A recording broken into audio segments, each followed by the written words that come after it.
মুসলিম کرام আসসালামু আলাইকুম ওয়া রাহমাতুল্লাহি ওয়া বারাকাতুহু। আল্লাহ পাকের দরবারে শুকরিয়া আদায় করি, এই মহান রব্বুল আলামিন আমাদেরকে সুস্থ রেখে ভালো রেখে আল্লাহ পাকের এই জান্নাতের বাগানে আল্লাহ পাক আসার সুযোগ করে দিলেন। আমাদের মতো কত ভাইরা কত বোনেরা হাসপাতালের বিছানায়, আল্লাহ পাক আমাদেরকে সাইয়্যিদুল আইয়াম সপ্তাহের শেষ দিন জুমার দিন গরিবের জন্য হজের দিন, এই দিনে আগে আগে আসার সুযোগ করে দিলেন, সুস্থ রাখলেন। আজকের এই পবিত্র দিনে আল্লাহ পাকের দরবারে আমরা শুকরিয়া জ্ঞাপন করি। সকলে বলি আলহামদুলিল্লাহ হামদান কাসীরান তাইয়িবান মুবারাকান ফীহি। আজকের জুমার আলোচনার খুতবার আলোচনার বিষয় হচ্ছে পবিত্রতা সম্বন্ধে আলোচনা।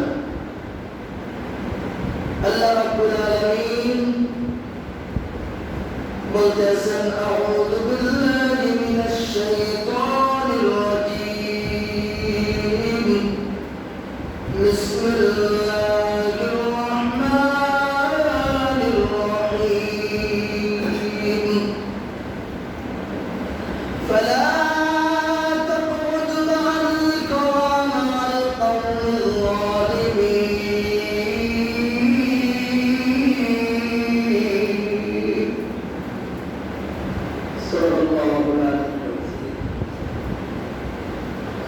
আল্লাহ তাআলা আমাদেরকে পবিত্রতা সম্বন্ধে আলোচনা করতেছেন।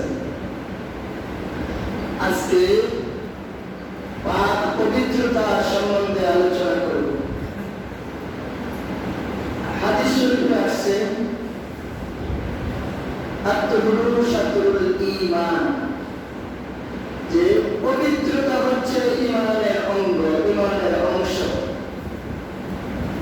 এই জন্য ইম্পর্টেন্ট হচ্ছে পবিত্রতা। আমার যদি পবিত্রতা না হয়, আমি যদি পবিত্র না হই, তাহলে কোনো কর্ম কোনো আমল আল্লাহ পাকের দরবারে কবুল হবে না। যে হাদিসটা বললাম, এটা কোরআনের আয়াত আছে যে পবিত্রতা ঈমানের অংশ। আল্লাহ পবিত্রতাকে পছন্দ করেন, ভালোবাসেন। আল্লাহ পুরো পবিত্র, আল্লাহ সুন্দর, আল্লাহ সুন্দরকে ভালোবাসে। আল্লাহ পুরো পবিত্র, আল্লাহ পুরো পবিত্রতাকে ভালোবাসেন। মেরাজের রাত্রে নবী করিম সাল্লাল্লাহু আলাইহি ওয়াসাল্লাম জান্নাতে ভ্রমণ করতেছেন। এমন সময় জান্নাতের মধ্যে হযরত আলীকে, হযরত বেলালকে দেখতে পেলেন।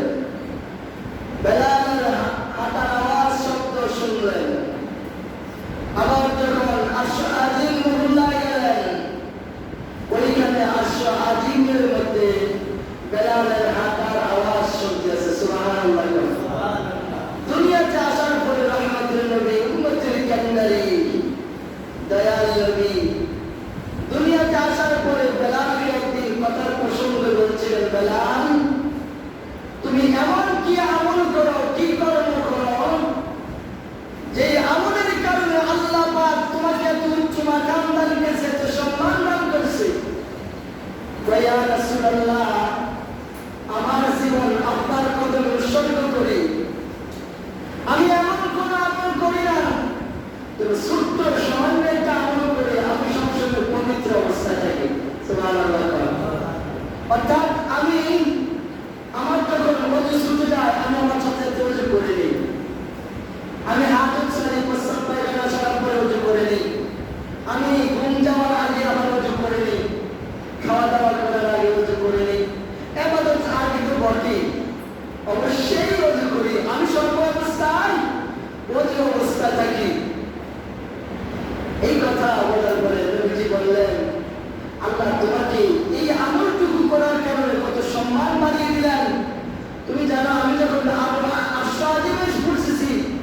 তোমার হাঁটার শব্দগুলো আমি পায়ের শব্দগুলো পেলাম। আশহাদু সুবহানাল্লাহ।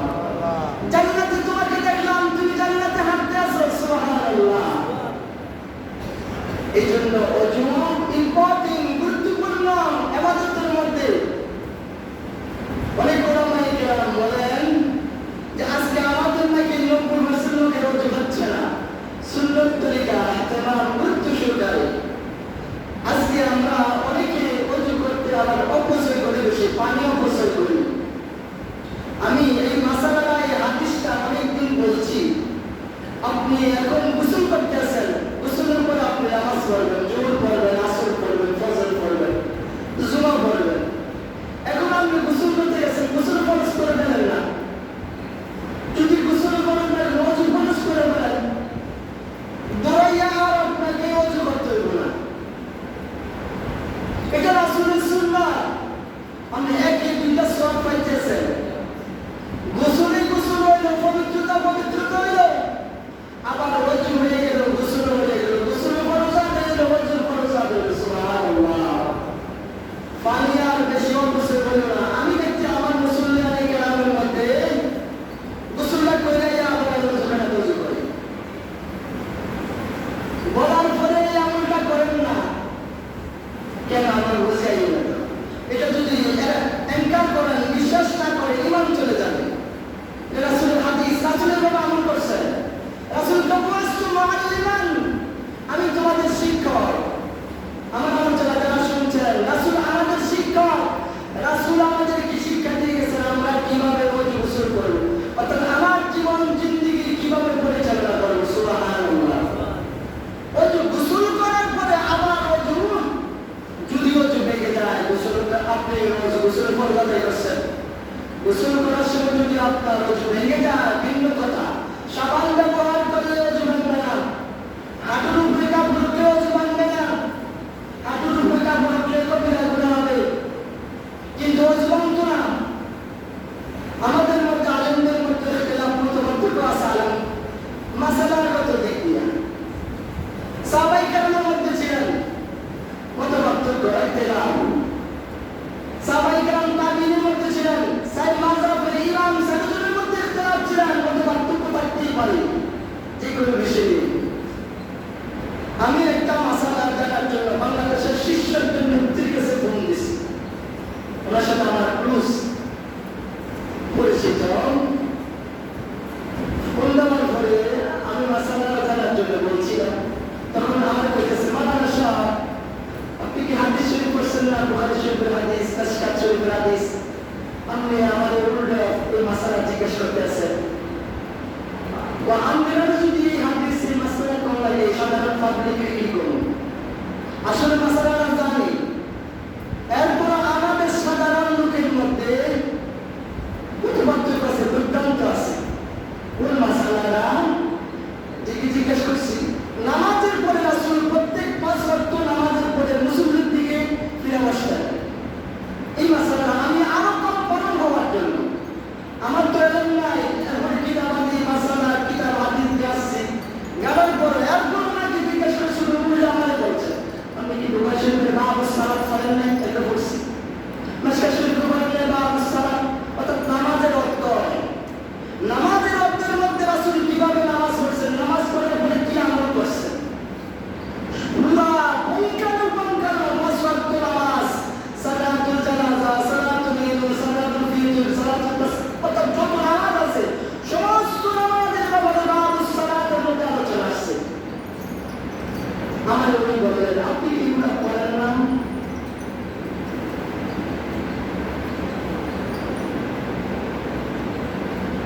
তো আমি আজকে এই কথাটা এই জন্য বলতেছি, আমাদের মধ্যে পার্থক্য থাকবে, খেলাফ থাকবে মাসালাগত, যে 5 ওয়াক্ত নামাজের পরে রাসূল মুসল্লির দিকে মুখ করে বসতেন, তাসবিহ আদায় করতেন, দোয়া আদায় করতেন, মাসতুন দোয়া কিছু আছে, সালাম ফিরাইয়া উনি কিছু দোয়া করতেন, আয়াতুল কুরসি পড়তেন, ফতর পড়তেন, ইস্তিগফার পড়তেন 3 বার।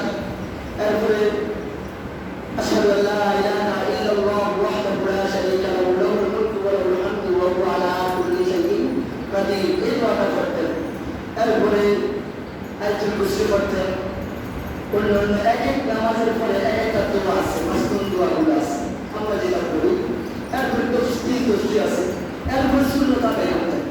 এখন আমাদের আলেমদের মধ্যে, বাংলাদেশের অনেক আলেমদের মধ্যে পার্থক্য আছে যে না সামনে মসজিদ থেকে ফুট থেকে পর্যন্ত গেল, অর্থাৎ মসজিদের দিকে পর্যন্ত গেল। আমাকে তোমরা একজন উনি মুহাদ্দিস, আমার মুফতি, উনি একটা কামিল মাদ্রাসার মুহাদ্দিস, হাদিস আলোচনা ওনার বিষয় উনি কোরআন অনেক মুফাসসির, কয়েকটা ডিগ্রি আছে। উনি আমার বললেন যে আপনি কি বাবু সালাত দেখেন না? আমাদের মধ্যে পার্থক্য আছে, ইখতিলাফ আছে। কিছু আলেমরা বলতেছে ইমাম সাহেব পশ্চিম দিকে তাকবীর দিয়া, আর রাসূলের সহিহ হাদিস পাঁচ ওয়াক্ত নামাজের পরে রাসূল পূর্ব দিকে মুসল্লির দিকে মুখ করে বসতেন। এটা রাসূলের সুন্নাহ। এটা আমি আগে বলেছি, একটা রাম সাহাবায়ে কেরাম থেকে সাইয়েদনা ওমরের মধ্যে ছিলেন, আমাদের মধ্যে থাকবে সমস্যা নেই। আজকে পবিত্রতা সম্বন্ধে আলোচনা।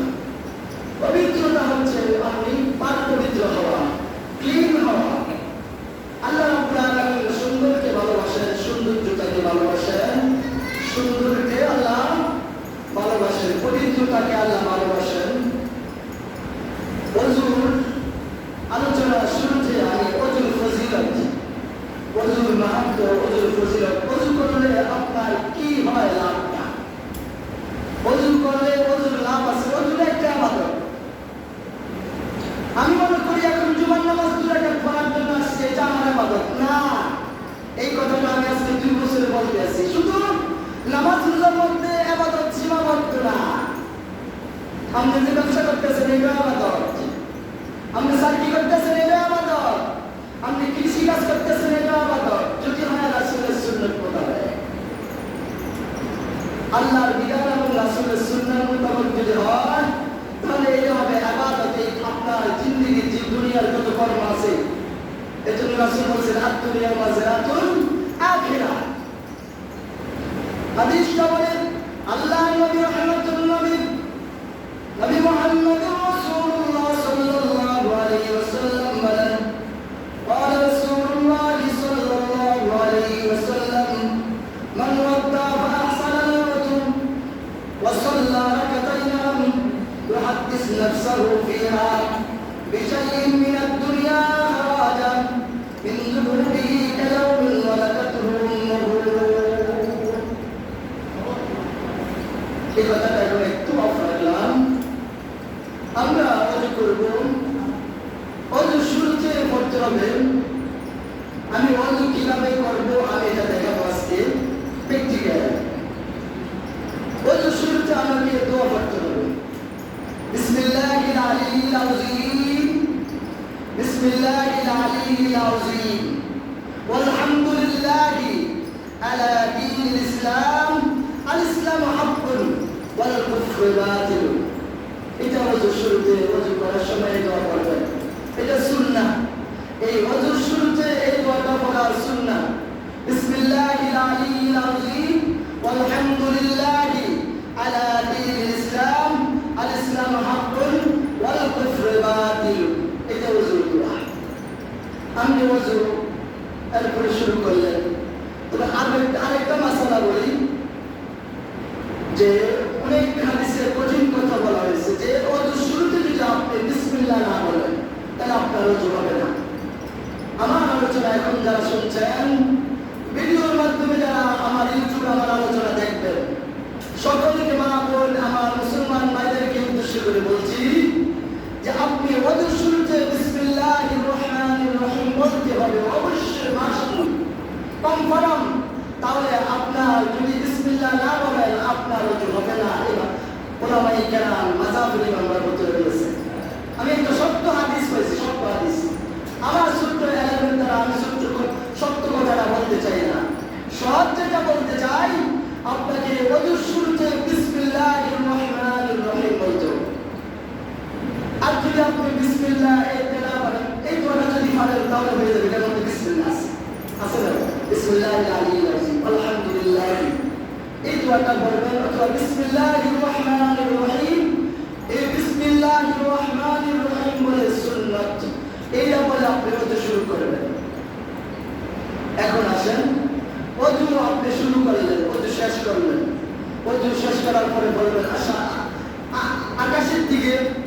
আপনি এই শাহাদাত আঙ্গুলটা উঠাইয়া বলবেন আশহাদু আল্লা ইলাহা ইল্লাল্লাহু ওয়াহদাহু লা শারীকা লাহু ওয়া আশহাদু আন্না ওয়াহদাহু লা শারীকা লাহু ওয়া আশহাদু আন্না মুহাম্মাদান আবদুহু ওয়া রাসূলুহু। এই দোয়াটা পড়বেন আশহাদু আল্লা ইলাহা, এই শাহাদাত আঙ্গুল দিয়ে নবীজি এভাবে আমল করছেন। সাহাবায়ে কেরাম হাদিসে আসছে, ওযুর ওয়াক্তের মধ্যে বাবের মধ্যে আসছে যে সাহাবায়ে কেরাম, অনেক সাহাবায়ে কেরাম এইভাবে শাহাদাত আঙ্গুলটা উঠাইয়া এই দোয়াটা পড়তেন, রাসূল এটাকে সমর্থন করছেন। এটা আমাদের জন্য সুন্নাত হয়ে গেছে। এই যে বলছি আজকে জুমার নামাজ যেমন ইবাদত, এই ওযুটা যদি রাসূলের সুন্নাত মোতাবেক হয়, এটা হবে আপনার জন্য নফল ইবাদতের সওয়াব। সুবহানাল্লাহ। আল্লাহর নবী বলেন, কেউ যদি আমার তরিকা, আমার সুন্নাত, আমার যেভাবে শিক্ষা দিয়েছি এইভাবে যদি কি করে ওযু করে, আমার উম্মতের মধ্যে যেভাবে ওযু করবে, আমার শিখিয়ে দেওয়া পথের তরিকা মোতাবেক, আল্লাহ রাব্বুল আলামিন আমার ওই উম্মতের ওযু করার সাথে সাথে সগীরা গুনাহগুলো আল্লাহ মাফ করে দেন। সুবহানাল্লাহ। কত কষ্ট লাগে আমরা মনে করি তওবা করে নামাজ পড়লে গুনাহ মাফ হবে, ওযু করলে আল্লাহ নবী ওযু করলে গুনাহ মাফ হবে। সুবহানাল্লাহ। এই হাদিসটা বলছিলাম, যে ব্যক্তি উত্তম রূপে ওযু করে, উত্তম রূপে ওযু করে, ওযু করার সময় আপনি কি করবেন? হাত দুনো হাতের কবজি দিবেন, দুনো হাত দিবেন, কুলি করবেন না দিবেন। আল্লাহ নবী দুনো হাতের কবজি দিছে, দুনো হাতের কবজি গুলো পানির সাথে জড়ে গেছে, গুনাহগুলো। সুবহানাল্লাহ। নাকের গুনাহগুলো চলে গেছে, মুখের গুনাহগুলো চলে গেছে। ওই মুখে আমার গুনাহ আছে, মুখে তো গুনাহ আছে। আল্লাহ যখন আমাদেরকে মা বাবার গর্ভে রাখছে, মায়ের গর্ভে রাখছে, আল্লাহ পাক আমাদের এই পবিত্র মুখটা পবিত্র করেন না। চিন্তা করছেন, মায়ের হাঁস 3 মাস পরে মায়ের হাঁস নাফাস মাসিক বন্ধ, মিলস বন্ধ, এই মিলস বন্ধ করে দিয়ে আল্লাহ পাক আমাদের খাদ্যের ব্যবস্থা করে দিলেন। আমার আপনার এই যে নাভির সাথে আল্লাহ পাক খানা কালেকশন করে দিলেন, মায়ের হাফাজ এই ফসা রক্তগুলো আল্লাহ পাক আমার আপনার মুখ দিয়ে দেন নাই, এগুলোকে আমাদের জন্য খাদ্যের ব্যবস্থা করেছেন। কিন্তু মুখটা পবিত্র জেনে সেই পবিত্র জিনিসটাকে আল্লাহ পাক পবিত্র করতে দেন নাই। আজকে আমরা দুনিয়াতে আসা এই মুখটাকে যা মনে তা খাই, তাই না? ইয়াবাও খাই, গাঞ্জাও খাই, ফিনচিডিও খাই, ডাইলও খাই, হারামও খাই, হালালও খাই। এই খাওয়ার এক পথ গেল, আরেক পথ আছে গীবত। নামাজ পড়ে হাজী সাহেব গীবতের বান্দা, নামাজ পড়ে কুতুব রব্বানি মাওলানা সাহেব গীবতের বান্দা।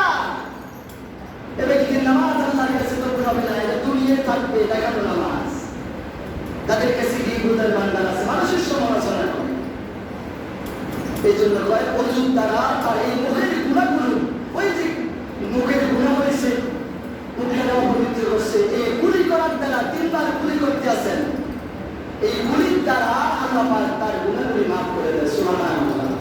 সময় কিন্তু বসে থাকে না, সময় নদীর স্রোতের মতো বসে থাকে, চলে যায়, বসে থাকে না।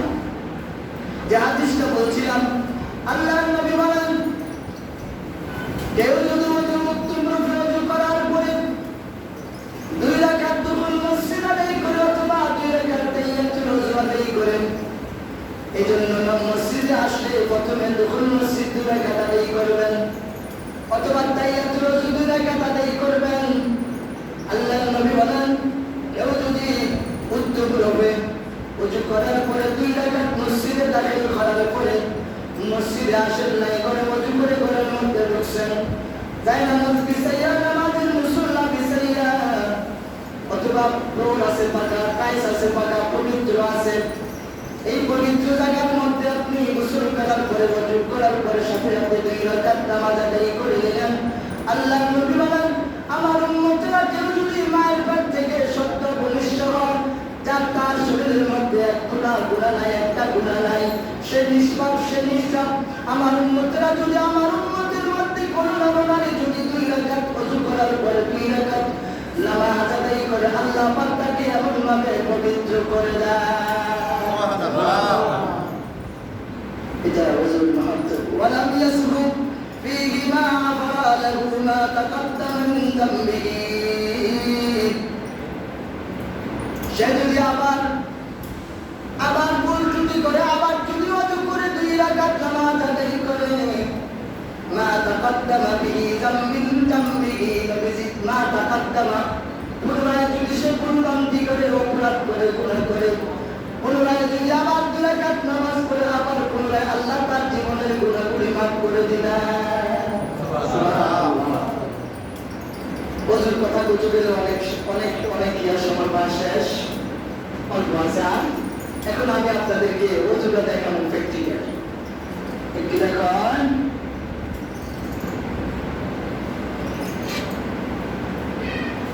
সবাই আমার দিকে লক্ষ্য করবেন যারা শিখতে চান। আর যদি আমি নিজের পণ্ডিত মনে করি, আমি তো জানি, দরকার নাই, অসুবিধা নেই। কমতে আছে, শিক্ষার কোনো শেষ নাই। বলছে দুনিয়া থেকে মৃত্যু পর্যন্ত জ্ঞান অর্জন করো। জ্ঞান অর্জন করা ফরজ। সময় কম, সংক্ষিপ্ত আকারে ওযুটা দেখানো আপনাদেরকে। আমার যতটুকু আলেম আছে, যুবক ভাইয়েরা, মুরব্বীরা, সকলের উদ্দেশ্যে বলছি, আমরা ওযুটা কি করবেন। আমি প্রথমে বলছিলাম যে আপনি ওযু শুরুতে পড়বেন বিসমিল্লাহিল আলিয়্যিল আযীম আলহামদুলিল্লাহি আলা দীনিল ইসলাম আল ইসলামু হাক্কুন ওয়াল কুফরু বাতিলুন। এই দোয়াটা পড়বেন। যদি কেউ এই দোয়া না পারেন, সমস্যা নেই, সমস্যাটা ফরজ না, এটা ওয়াজিব না, এটা বাধ্যতামূলক না, না পড়লে গুনাহ হইতো না, পড়লে সওয়াব, বলছি আমল করছেন, শিখা ভালো। যদি না পারেন বিসমিল্লাহির রহমানির রহিম ওযু শুরু করবেন। বিসমিল্লাহ করে ওযু শুরু করবেন। প্রথমে এই ডান হাতের কবজি পর্যন্ত দিবেন, ডান হাতের এই কবজি দিবেন 3 বার। এরপরে বাম হাতের কবজি দিবেন 3 বার। এইভাবে সুন্দর করে ডলে দিবেন। এরপরে কি করবেন, কুলি করবেন। ডান হাতে পানি দিবেন মুখের মধ্যে, ডান হাতে পানি দিবেন মুখের মধ্যে 3 বার।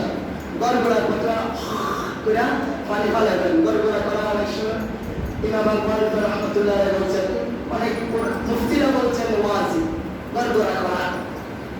অনেক সময় আয়েশা মাসালা, এই জন্য গড়গড়া করতে হবে। গড়গড়া করা অনেক সময় ময়লা থাকে, কফ জমে থাকে, হিকমত আছে, কারণ আছে, এই জন্য বলছেন, উদাহরণ বলে না।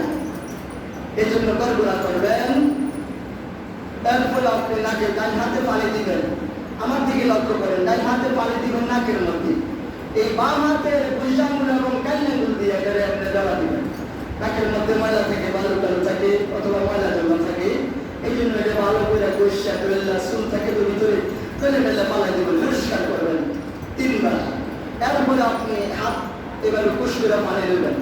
এই চুলের গোড়া হইতে জামিন পর্যন্ত সবাই লক্ষ্য করেন। আমাদেরকে অনেক ছাত্র জীবনে শিখছি, ওই চুলের গোড়া হইতে জামিন পর্যন্ত, এক কানে লজ্জা হচ্ছে, অন্য কানে লজ্জা পর্যন্ত, সমস্ত মুখ ধৌত করা। ওযু করার সময় এইভাবে চুলের গোড়া হইতে জামিন পর্যন্ত, এক কানে লজ্জা হইতে অন্য কানে লজ্জা পর্যন্ত, সমস্ত মুখ ধৌত করা। যদি আমার সাবধানী থাকে, আপনার সাবধানী থাকে, সেই সাবধানীর মধ্যে আগে আপনি পানি দিবেন। এইভাবে পানি দিবেন, এইভাবে দাড়ি ক্লিয়ার করা, এইভাবে ক্লিয়ার করবেন, এইভাবে ক্লিয়ার করবেন। দাড়ি ক্লিয়ার করা আরেকটা সুন্নাত, এটা আরেকটা সুন্নাত ক্লিয়ার করা। আপনি যদি এইভাবে পানি দেওয়ার পরে হয়ে যায়, দাড়ি গোড়ার মধ্যে পানি ভিজে লাগছে, তাহলে ওযু হয়ে যাবে। আর যদি যতটুকু সীমানার মধ্যে যদি একটা পশমের গোড়া না ভিজে, ওযু হবে না, হবে না। কেয়ারফুল, যারা পশম আছে, শরীরে বেশি পশম, যাদের শরীরে পশম বেশি এবং সাবধানী, তারা কেয়ারফুল ওযু করতে হবে। পুষ্করা পানি দিবেন, পানি দিয়ে এভাবে ডলবেন, এইভাবে ডলবেন পানি দিয়ে। অনেক সময় দেখেন না, আমি এভাবে পানি দিয়ে ডলি, এইভাবে 3 বার, এইভাবে 3 বার মুখ দিবেন। এরপরে কি করবেন, ডান হাত দিবেন, বাম হাতে পানি দিবেন, এইভাবে বাম হাতে রেখে এই সাইডে পানি দিবেন, দিয়ে আপনি দিবেন গলা। এরপরে এই সাইড দিবেন, দিয়ে আপনি গলা দিবেন 3 বার।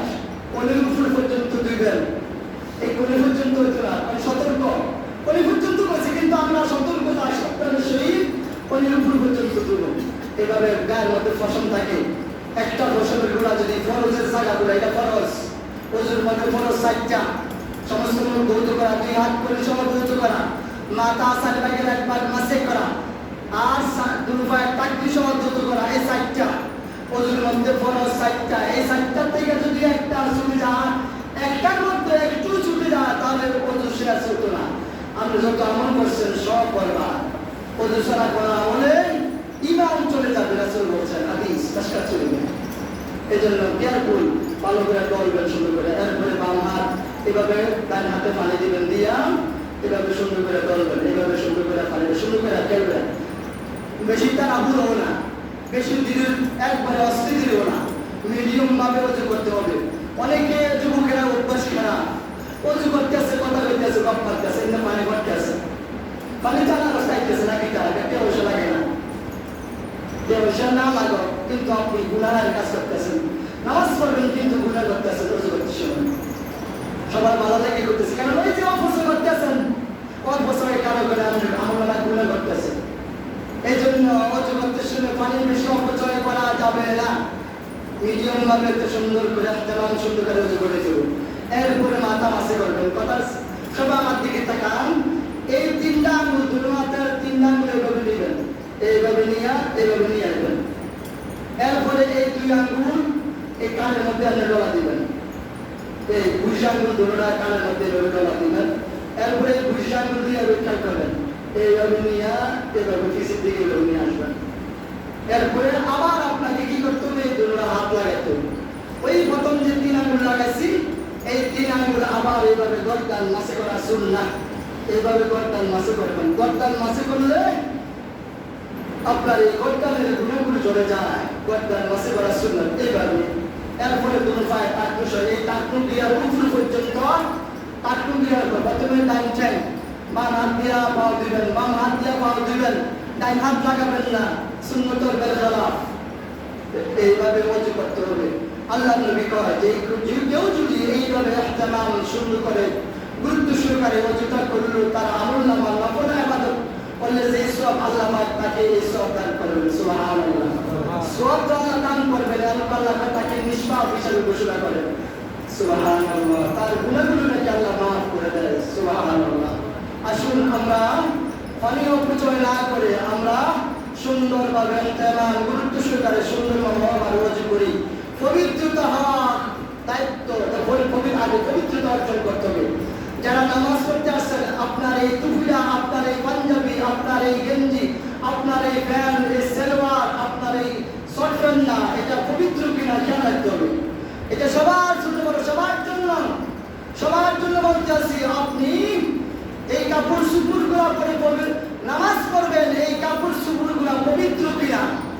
আপনি যে জায়গার মধ্যে দাঁড়িয়ে নামাজ পড়বেন, ইবাদত করবেন, এই জায়গাটা পবিত্র হওয়া ফরজ। আপনার জামা কাপড়গুলা, শরীরের যত জামা কাপড় আছে এগুলা পবিত্র হওয়া ফরজ, আপনিও পবিত্র হওয়া ফরজ।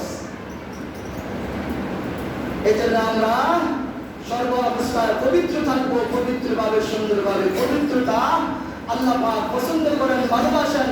পবিত্রতাকে আল্লাহ বেশি পছন্দ করেন, আল্লাহ পবিত্র। আলোচনার ভূমিকা বলছি। এখন আবার যারা লাস্টে আসছেন তাদেরকে বলে দেই, আত্মুরু শত্রুর ঈমান। পবিত্রতা ঈমানের অঙ্গ।